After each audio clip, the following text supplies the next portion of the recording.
It's Friday, January 3rd, 2025. Fucking nailed it. Nice. This is the Rolling Thunder Podcast. I'm Chris. I'm Ryan. Ryan, how's it going, buddy? Pretty good, man. Pretty good. Yeah. How were your holidays? Happy holiday. You know what? It was Tale of Two Cities. It was the best of times. It was the worst of times. Well, Specifically New Year's Eve. But, you know, what are you going to do? Well, I mean, it's your busiest time of year.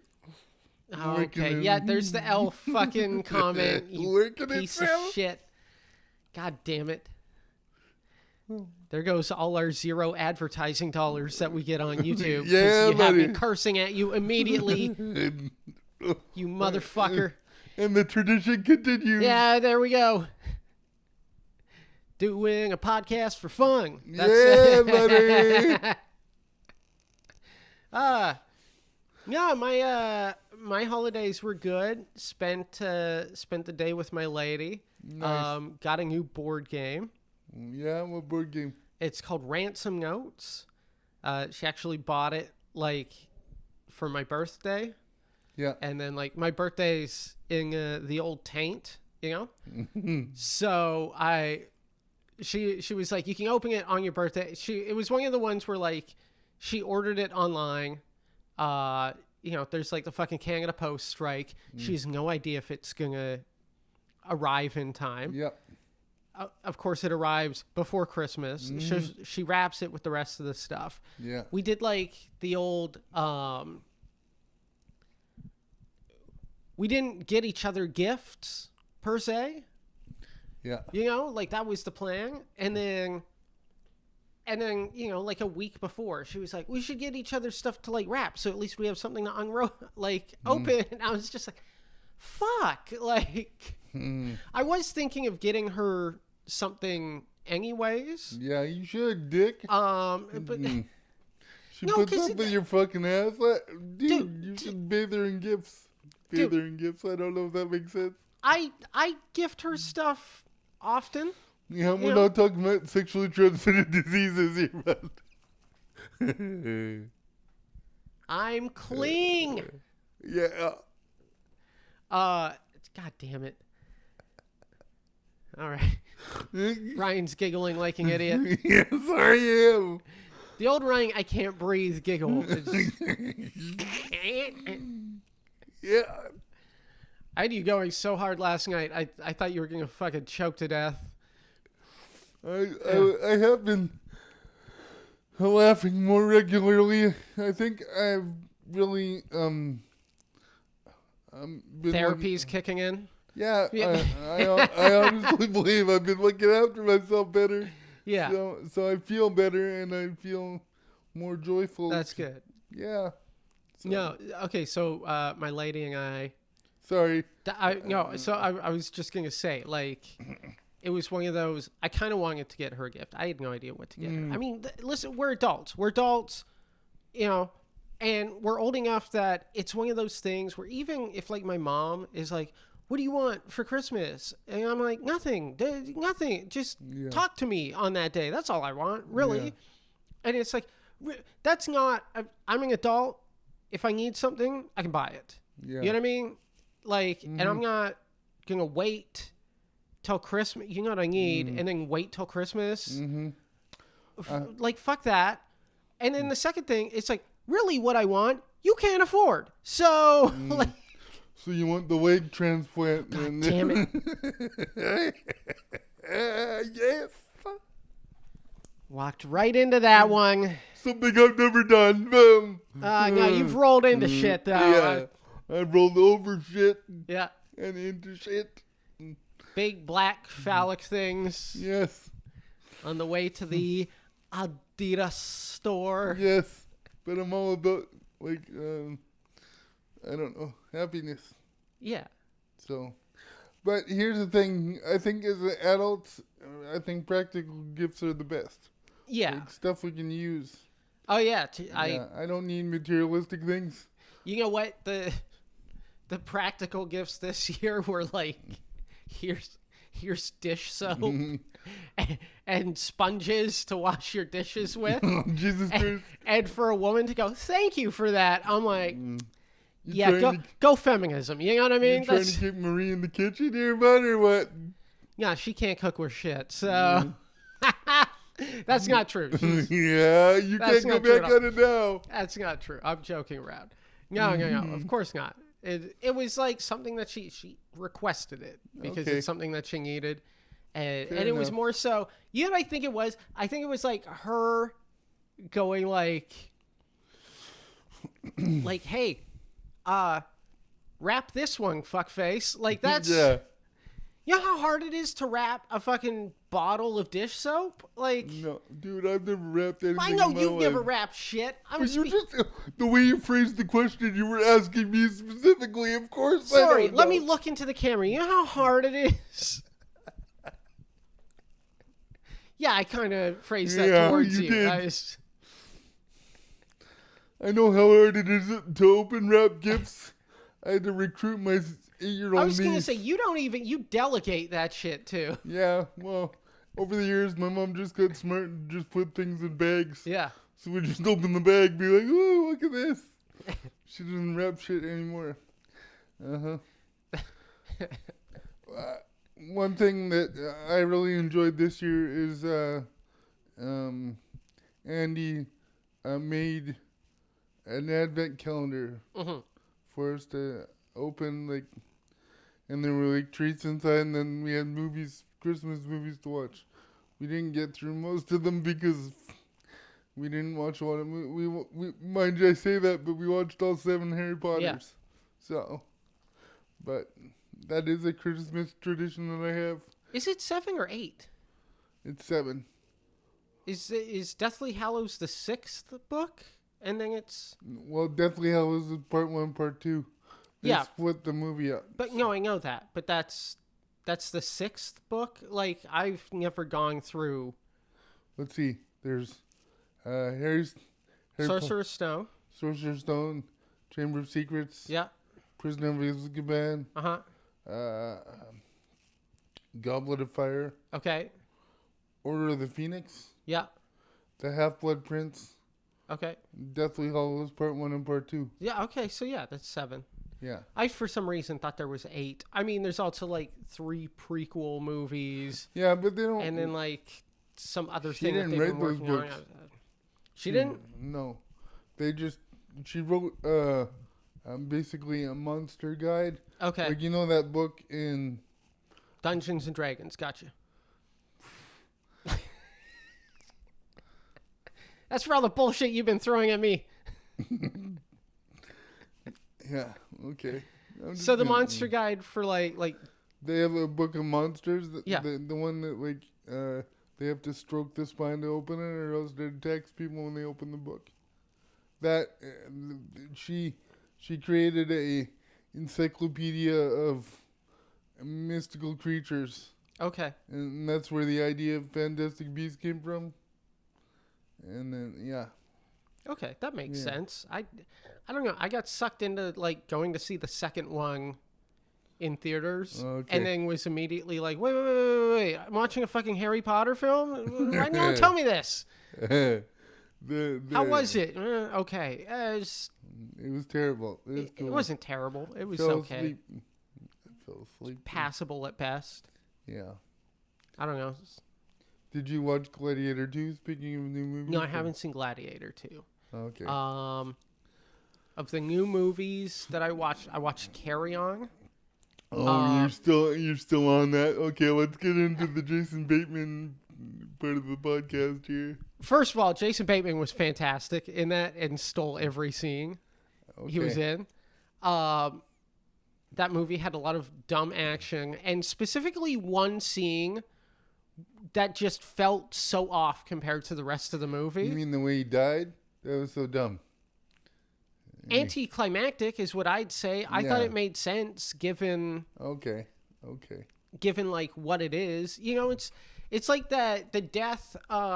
this is going to be such a weird deep cut. But, like, in Triple X... Oh, my God. Where the guy's... Right? Okay. There's like the scene where you see like a bunch of people dying because of that fucking nerve agent. Yes, shout out to Xander Kane. And I think it's Cage, but that's yeah, whatever. okay, And, whatever. Who and gives there's a like fuck?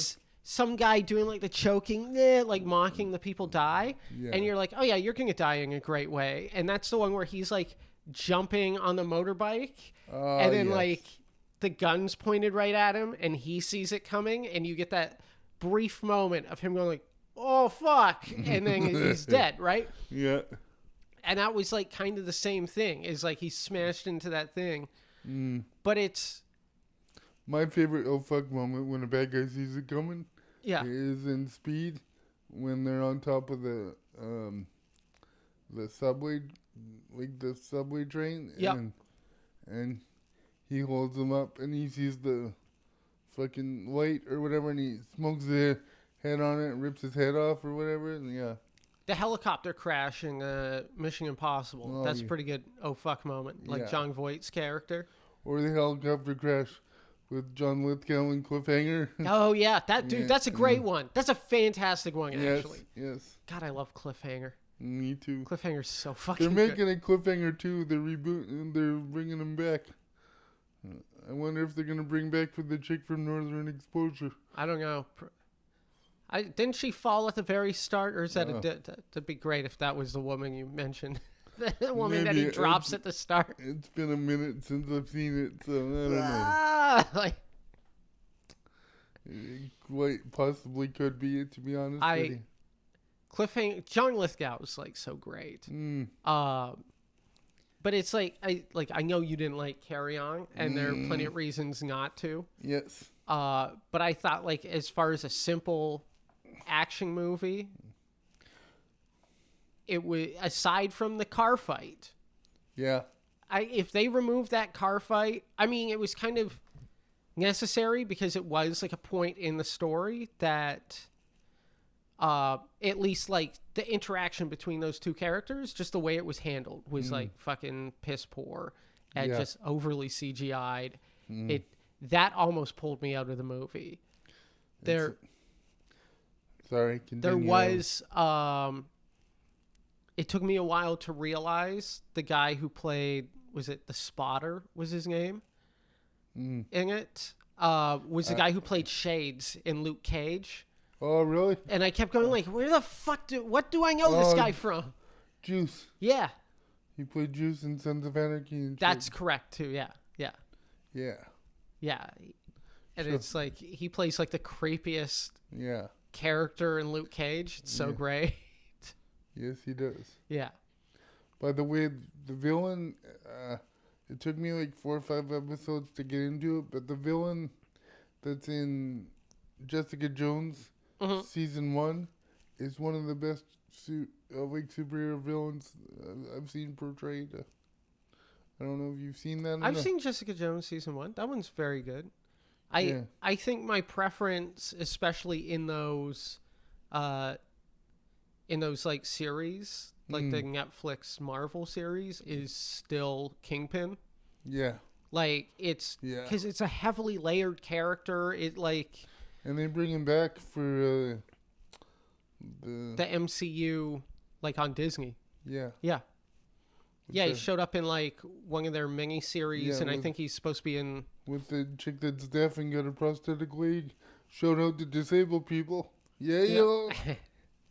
Finally getting some work. Daredevil's blind. There you go. Fucking Ben Affleck ruined that shit for me, even though mind you, Daredevil Netflix series, fucking awesome. How dare you besmirch the best Batman to ever be? Really? We're getting into this for the first podcast of the year? Go fuck yourself, Chris. I'm done. I quit. I'm done. I'm just gonna walk off camera now. By walk off, I mean wheel over to my computer. Please don't. We still have another 20 minutes to get through. Okay. Honestly, I thought Carry On was fine. I quit defending it. We both know it sucked too. Let's just it didn't move on. suck. It was passably fine. It was also that first shot with Jason Bateman was like fucking awesome. That silhouetted. Oh man, that was rad. But I got excited because I'm like, I love Jason Bateman, and he's Mhm. finally playing a bad guy because I think he showed shades of it in Ozark. Ozark, and Yeah. I'm like, he'd be a really good bad guy, but that movie is so fucking bad. Plus, it had the guy from Kingsman. Kingsman, Yep. yeah, and, Taron Egerton. yeah, and I was like, he decent, but the movie was poo poo. I wasn't. It was like I had said something to my lady as we were watching, like the first scene Mm-hmm. where Taron Egerton's in the car with the girlfriend at the time, and I was like, she was wearing some sort of lip gloss that was actually like almost pulled me out of that scene because it was so distracting that anytime it cut to her, I was like, why are her lips so shiny? What the fuck is going on? Yeah. It did devolve to like, oh god damn it, I might be turning on this film, you asshole. Yes, there we go. I I have another man, question, but it's what? off topic. It's off topic, so let's finish your thoughts about this fucking shitty movie that no one ever is gonna watch, but continue. This is not an award-winning movie. This isn't a movie, but like as far as action movies that take place during Christmas, Come on, there's so much better ones, like fucking Die Hard, of course, Silent Night. Silent Night. Yeah, where the guy You mean gets... Violent Night? No, there's one called Silent Night where the guy gets shot, or he gets, his kid gets shot in a drive-by and he chases the car down and they shoot him in the throat and then he can't talk, so the whole movie is basically silent. Okay. Yeah, that one. And then he gets a revenge on all the people that killed his son or whatever. I haven't seen that. I mean, Violent Night is It's good, yes. fucking great. Yes. How was your audition for Home Alone the musical? Did it go well? Apparently, you need to sing, so I didn't get the yeah, role. come on, you got some good God, I vocals. hope they don't make Home Alone a musical. I do, because you'd be perfect for Kevin. I'm too old for Kevin. I'm way too old for Kevin. Also, I watched about 15 minutes of Mean Girl, like the new Mean Girls from last year, and that's a musical. And man, I genuinely like Mean Girls from 2004. I think it's a great film. It is a great I think film. it's paced so well, and just every time they cut into a song, I'm just like, this is ruining the pacing of a movie that I really enjoy. You had to scurry through it, did you? Yeah. God damn it, Ryan.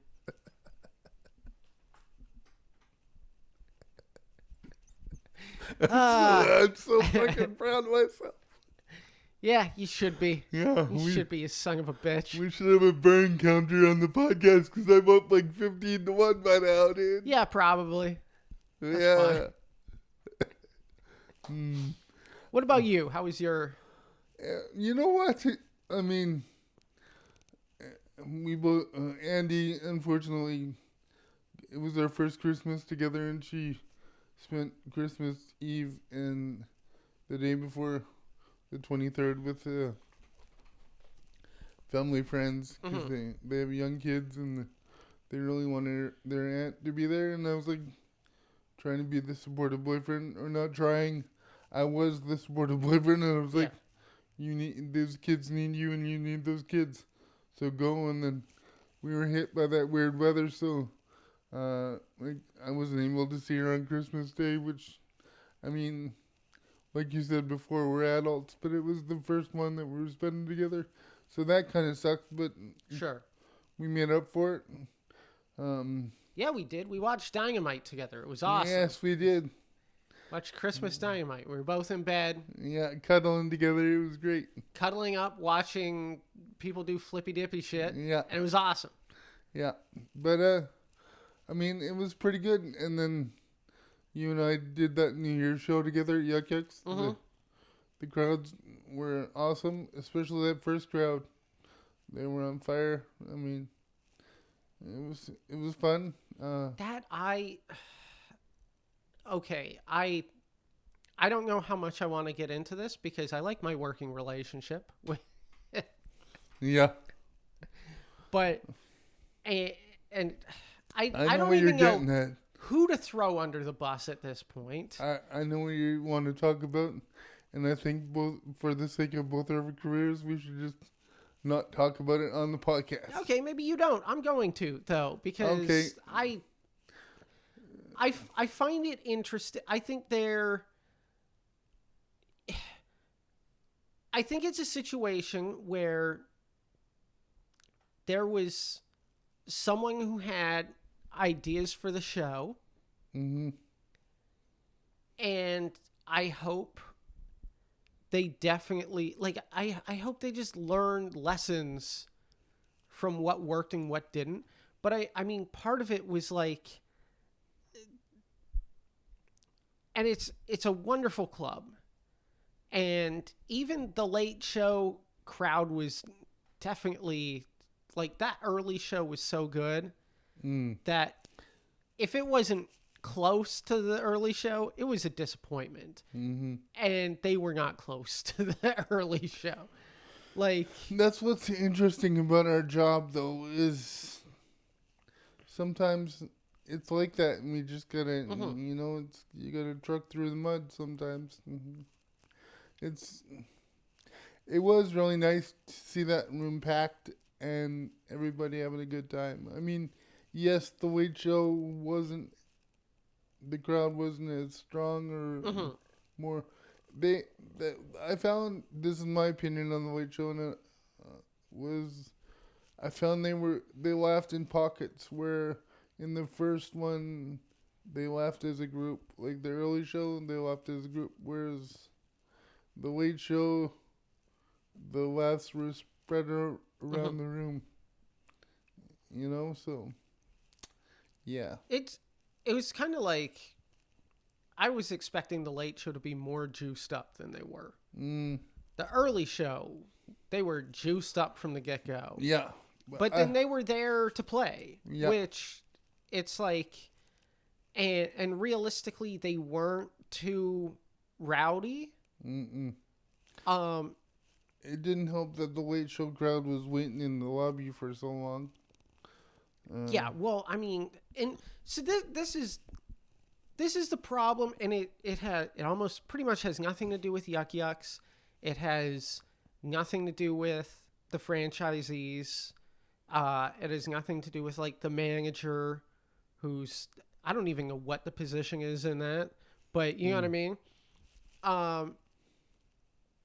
It's one of those situations where you have staff working those shows because it's in a room that is not controlled by Yuck Yucks, that the staff really doesn't have an idea of how to handle running a show like this. Yeah.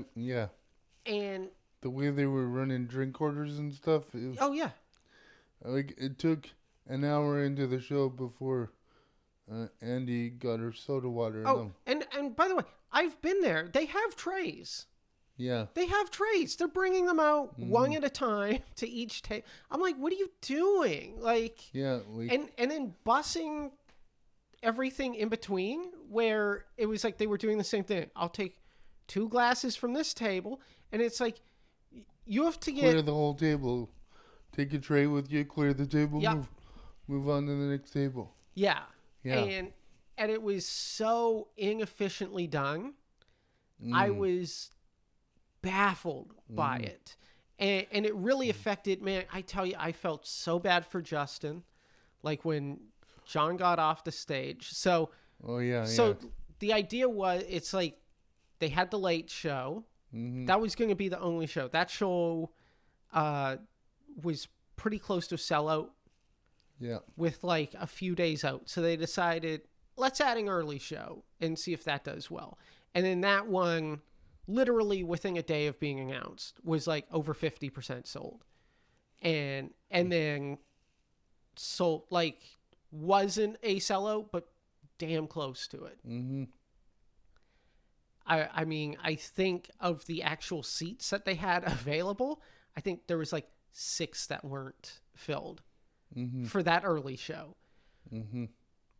And what I saw was like, the idea was they wanted to give the early show crowd the same experience as the late show. No, I understand what they were trying to do, but it wasn't handled very well. And it's like no one told the staff. And I mean, the fact that you mentioned it took Andy an hour to get her drink is kind of proof in the pudding right there. Yeah.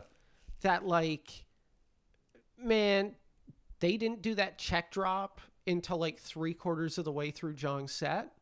So when they were supposed to be handing out the champagne, they were still clearing bills with everyone.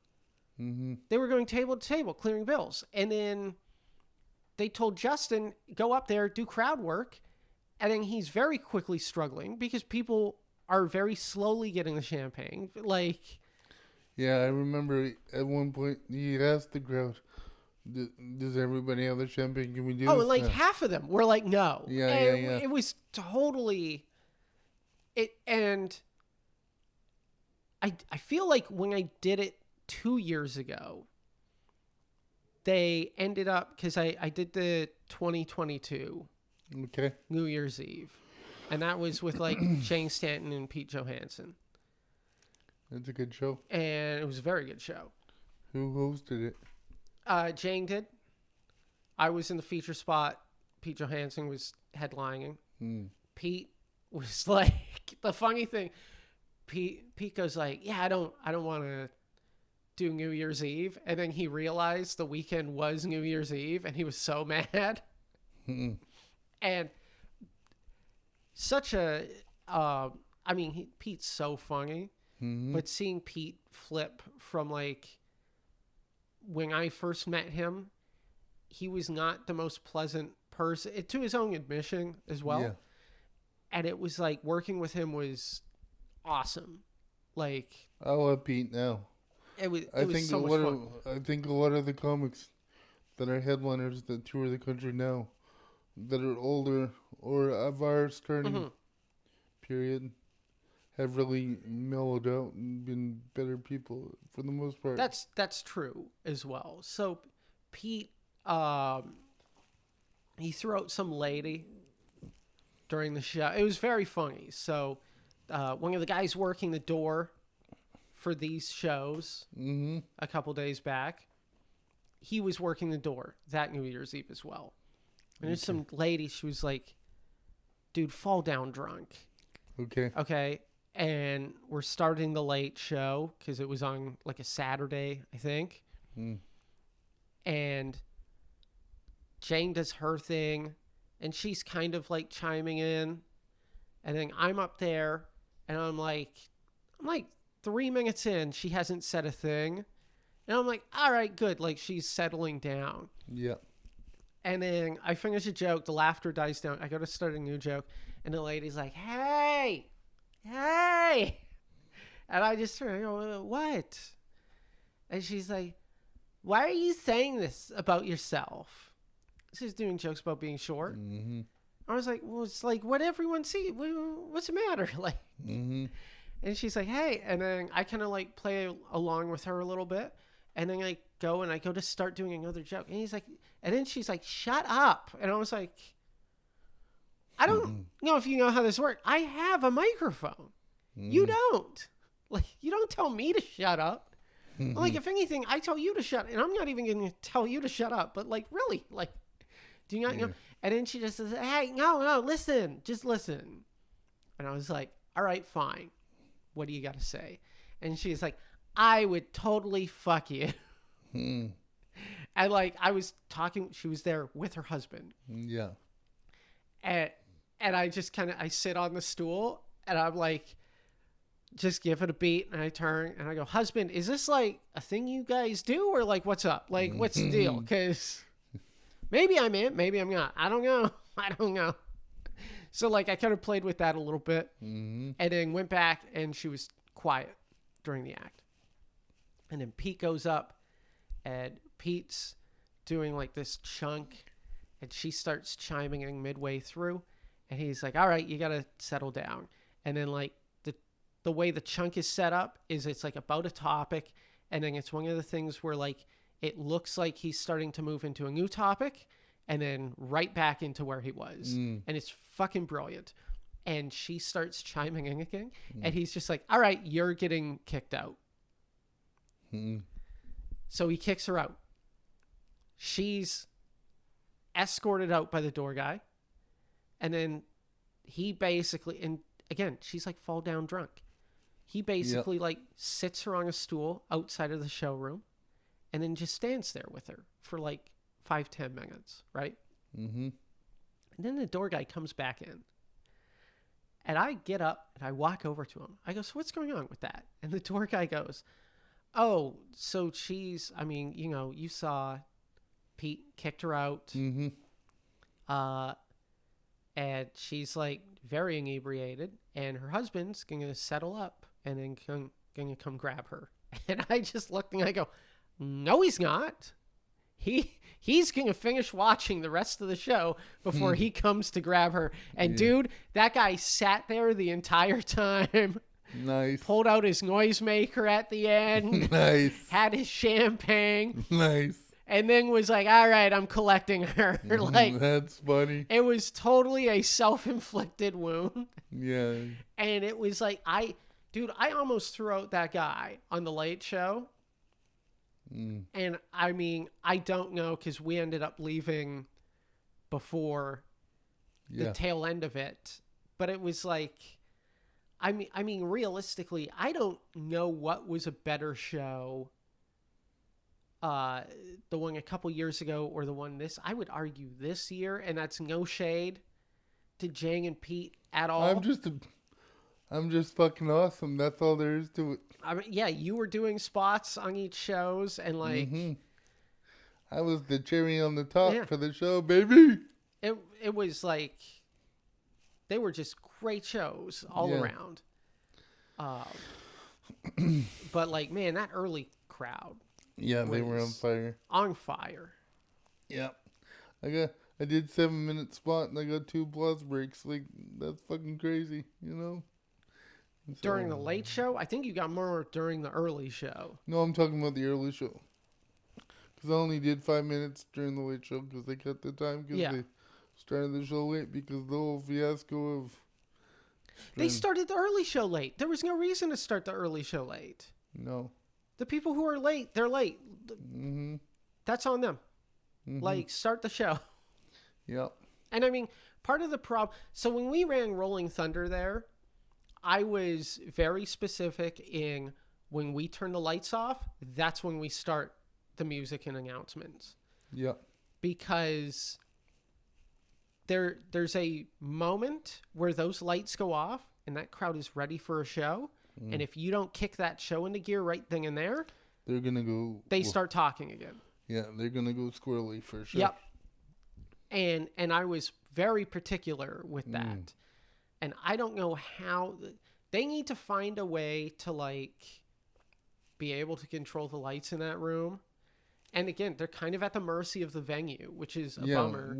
Well, the lights are controlled by security, too. Yeah.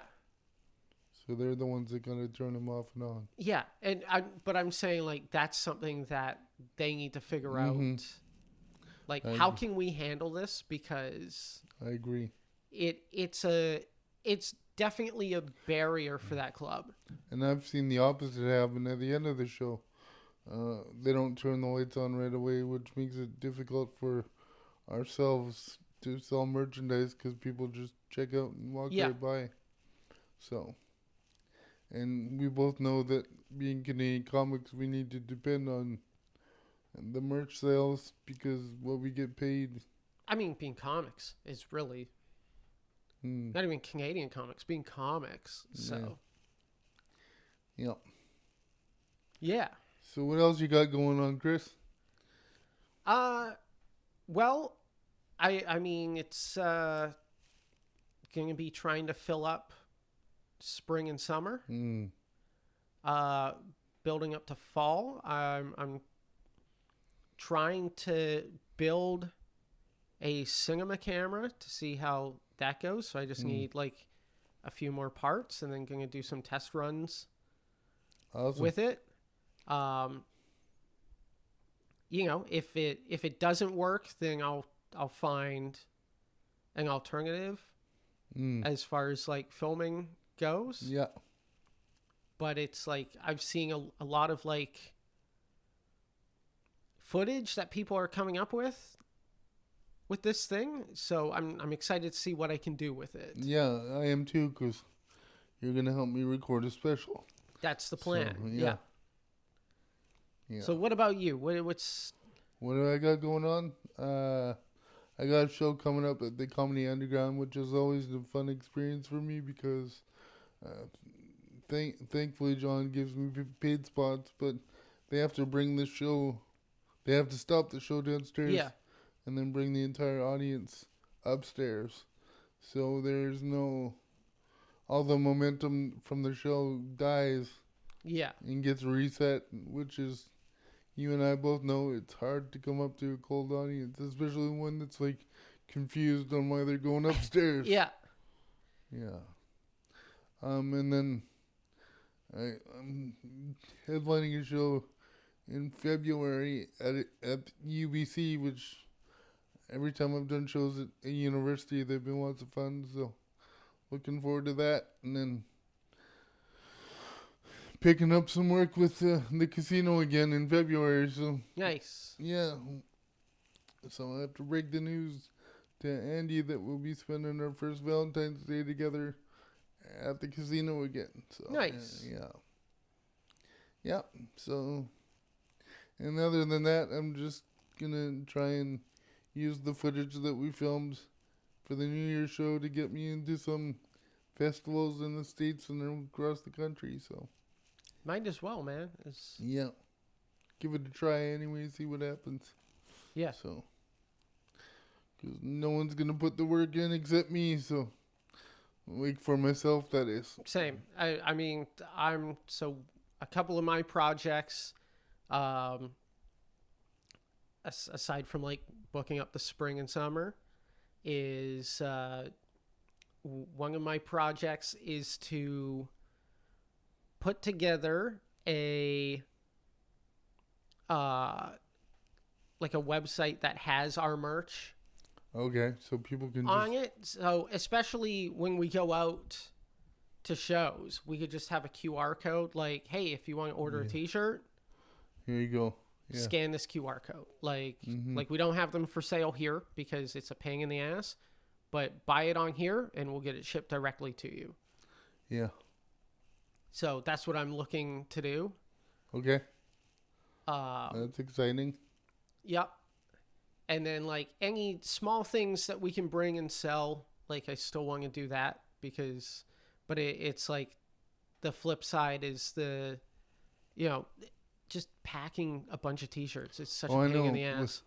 Like my van, the middle section of my van is like, it looks like a bomb went off in there because I just got like baskets of merch and bags of merch, and I know some of my merch is in there still too. So my goal for the next couple of days is to get one of my caregivers to help me clean out the van and organize it a little better. So, yep. I could always go down and grab my stuff as well. Yeah.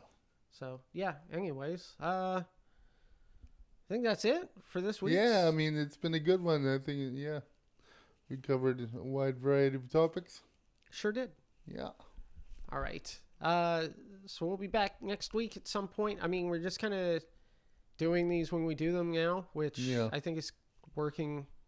Yeah. At least for my schedule, it's working a bit better for me. And but it's. We'll get them out when we can. And maybe we'll record a few, so we have them in the bank. So in fact, when we are busy and we can't get to it, we can still release one. So. Yeah, we'll probably start doing that as we have more to talk about. Anyway, take care of yourselves, everybody. Yeah. Have a good 2025. Yeah, Happy New Year. Let's rock and roll. Sounds good. All right. Bye.